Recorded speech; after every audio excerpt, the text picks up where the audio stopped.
Hello everyone, and welcome back to the channel. JC here with another video on FGO. Again, we're gonna be doing another kind of build for Illya's Castles 90++. But before we start, don't forget to leave a like, share, and subscribe if you enjoy the content. So this time, we're gonna be using a friend supporter to carry us. I know that not everyone has a busted unit 5 out of 5, so that they can just farm easily with busted supporters. But what we can do is that we can take that damage dealer from our friend list. In this case, this Tezca in particular has level 113, MP5, mana loading at 10, and also the skills are 10, 10, 8, just so that you know. With this level of strength, it's going to be very easy to clear the third wave.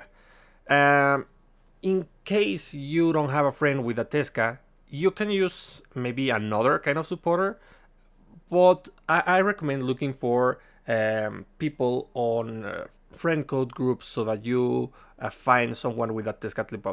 It is extremely useful. Then, of course, you're gonna need a couple of the busted supporters, Castoria and Oberon over here. And we're also going to be using BB so that we can just charge the MP of our characters and also deal damage to the enemy on the second wave. Another thing that we need are ML bead craft essences. Yes, by this point we want at least 2 ML bead craft essences so that we can help Castoria and BB. I mean, perhaps BB can go without the ML bead copy, but there's a good interaction that we can do at the very end if we have the 2 MLB copies. Of course, we're using over here Caldea's unit for decisive battle because we're using a supporter on the backline. And let's do the run. So it is actually pretty simple. You just have to buff Tezcatlipoca as much as possible. And we start giving the charisma from Castoria. Then we give the arts up to Tezcatlipoca. We use the guts on Tezca. We use its own charisma. And that should be it for the first wave. We use Castoria's MP and Tezca's MP. And whatever face card. Tezca's MP provides a 3-turn NP damage buff and also charge for the whole party, which is extremely good, and that's one of the many reasons why people roll so many copies of this character.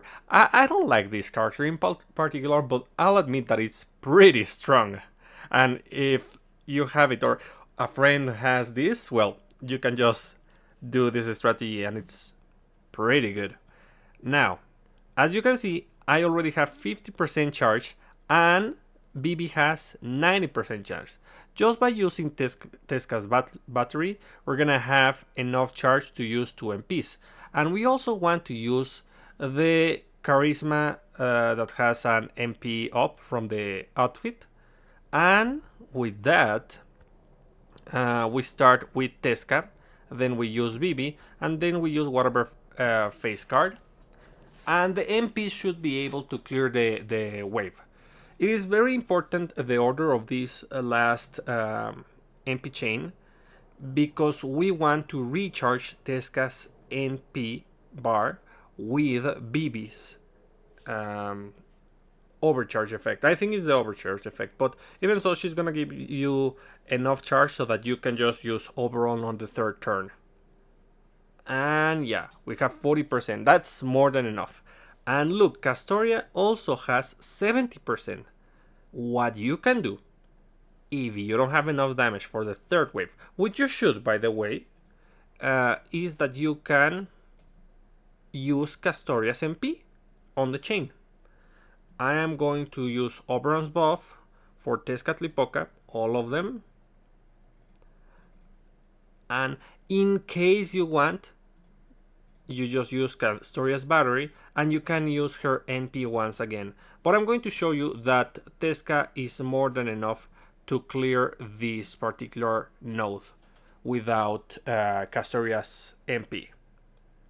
I mean, he ramps up with an MP damage, and Oberon is going to increase those MP damage. So yeah, pretty simple, pretty easy. So that's a strategy that you can use if you don't have your own damage dealer. So I hope you find this useful, and I'll be seeing you next time. Bye!